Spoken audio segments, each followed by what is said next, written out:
voltando ao começo da discussão, né? É esse. Então, para mim, o problema das regras não serem claras, né, das pessoas não poderem se defender, por exemplo, de uma acusação de apologia ao nazismo, um absurdo desgraçado desse, putz, cara, né? Porque as pessoas simplesmente não entendem uma discussão, porque elas não estão preparadas para discutir esse assunto. E porque o cara que iniciou a discussão iniciou de um jeito burro pra caralho também, né? Tudo bem, a gente pode dizer, putz, você é burro. Ah, a gente não falou isso com você lá, lembra? Sim, Nossa, sim. Mano, não dá pra você fazer essa discussão e tal. Você fala, não, mas eu quero... Cara, não dá, não adianta. Isso aí não vai funcionar. É porque a gente não tá preparado para essa discussão. Não é... Mas eu não concordo com isso. Não tá na nossa imaginação moral, assim. Não entra na cabeça. Pra entrar... Mas será que não tem que alguém assustar? Bom, tudo bem. E talvez a gente crie esse espaço na daqui cabeça? Daqui 10 anos, você pode virar o herói da parada. Entendeu? Não, é o que eu tô dizendo. Mas hoje você tá pagando um preço que talvez você não precisasse ter pagado, assim. Putz, talvez não precisasse ser assim. Porque, assim, eu conversando com os meus alunos, dentro da sala de aula, com 30 alunos ali, eu consigo discutir o assunto. Né? Porque eles estão ali, porque eu deixo eles falarem. Mas não é interessante eu que você ouço, teve um caso para discutir porque isso aconteceu comigo? Por isso que eu tô dizendo, que daqui Sim. 10 anos pode ser o herói. Pois Sim. aquilo que aconteceu com o Monark mudou tudo hoje aqui. Ah, legal. 10 Isso anos... não é um argumento para que se deve sim se discutir não, essas eu coisas? acho, tudo bem. Eu acho que você... há maneiras de se discutir as coisas. Então, talvez individualmente não seja inteligente para minha própria segurança. Por exemplo. Mas a discussão... E assim, o pior é que eu acho que, em certo sentido, essa discussão não está posta. Ela foi rejeitada. Num primeiro momento eu concordo. Né? Então, daqui 10 anos pode ser que você vire o herói. Mas agora a gente está discutindo. Eu vejo vários podcasts discutindo. Você está discutindo com seus alunos, entendeu? Eu acho que a reação inicial foi de rejeição. Mas depois abre-se um espaço de falar, opa, peraí. Será que foi isso mesmo? E eu acho que é aí que acontece o avanço, entendeu? Eu escrevi, por exemplo, 4 artigos recentemente em que o tema girou em torno disso. Né? Então, o primeiro foi logo que aconteceu a coisa toda, né? Baseado numa frase que eu vi circular muito, principalmente entre o pessoal da militância negra, que era aquela assim, né? Se há 10 pessoas na sala, entra um nazista, ninguém levanta, tem 11, né? Aí eu falei, peraí, né? Porque tem grandes figuras importantes para o movimento negro que fizeram isso.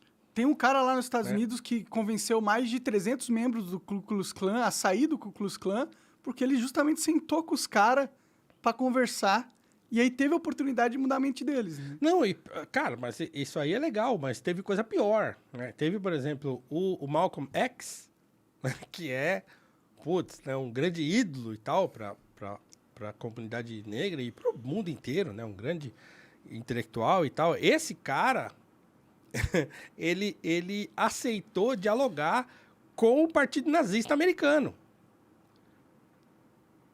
Assim, a contragosto? Sim, mas ele fez. Ele virou nazista depois daquilo? Ele discursou num encontro lá da Nação do Islã, em que os nazistas estavam sentados na primeira fileira, suástica no braço. Tem a foto. Vê a foto aí. Mostra aí a foto. Malcolm X Malcolm X, nazis. Vai aparecer. Vai aparecer, né? Então, assim, inclusive o título do artigo é Há 11 nazistas na sala? Né? Uma pergunta, e a foto é do próprio Malcolm X. Então, o W.E.B. Du Bois, que é... Olha lá, ó, essa foto aí, ó. Olha que foto icônica, cara. Cara de braço. Os caras... E atrás só negros, olha lá. É uma reunião da Nação do Islã. Só preto na parada e os 3 nazistas. Esse cara do meio é o Lew Rockwell, se eu não me engano. Olha lá, George Lincoln Rockwell, que era o presidente do partido.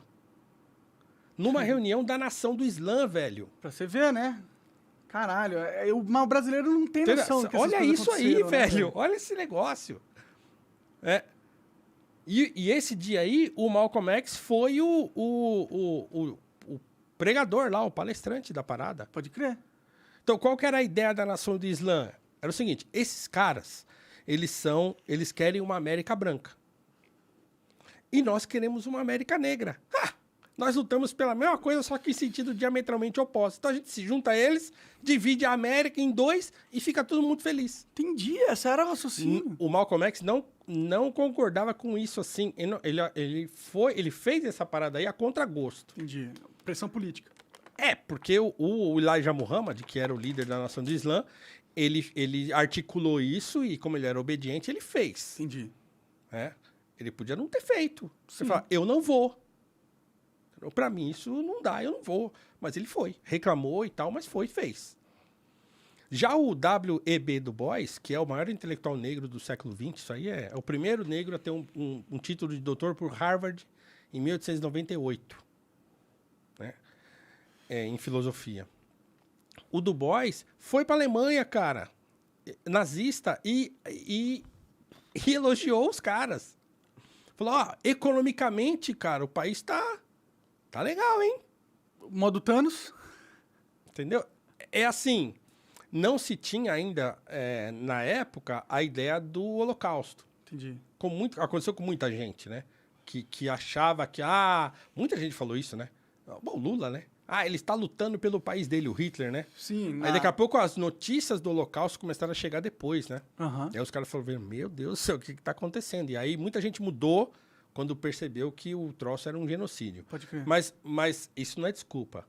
Porque muita gente na época percebeu que estava errado. Thomas Mann, por exemplo, o escritor, ele foge da Alemanha logo em 1938, 39. Foge. E consegue um programa de rádio lá nos Estados Unidos. Tem um livro que chama Ouvintes Alemães, que são os discursos de Thomas Mann contra o Hitler. Uhum. Cara, 39, ele já metendo pau. Isso aí é loucura que vocês estão fazendo.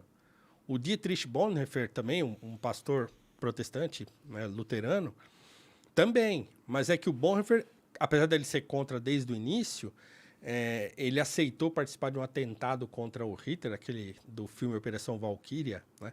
Ele não participou ativamente, mas nos bastidores, ele como pastor, quando esses atentados, surgiu a ideia do atentado, ele falou, putz, eu não posso participar disso, que eu sou pastor, né, de um atentado para assassinar uma pessoa. Aí ele falou, não vou.